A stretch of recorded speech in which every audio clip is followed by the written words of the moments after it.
Imam Besar Front Pembela Islam atau FPI Habib Rizik Syihab menyindir sikap aparat penegak hukum yang terkesan berusaha mencari-cari kesalahannya, bahkan berusaha mengungkit kembali kasus-kasus pidana yang melibatkan dirinya. Habib Rizik bahkan menyinggung soal revolusi berdarah terkait kasus hukum yang dinilai tidak adil. Hal itu disampaikan dalam unggahan kanal YouTube Front TV Kamis 12 November 2020. Ini saya belum apa-apa, nanti Habib Rizik akan kita buka kasusnya.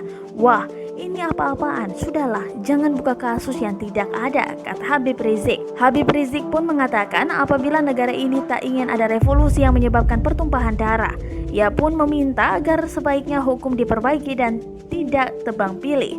Kalau tidak mau revolusi berdarah, revolusi sosial di masyarakat ya diperbaiki. Ulama selalu memberikan kesempatan, ayo sama-sama diperbaiki, tegasnya.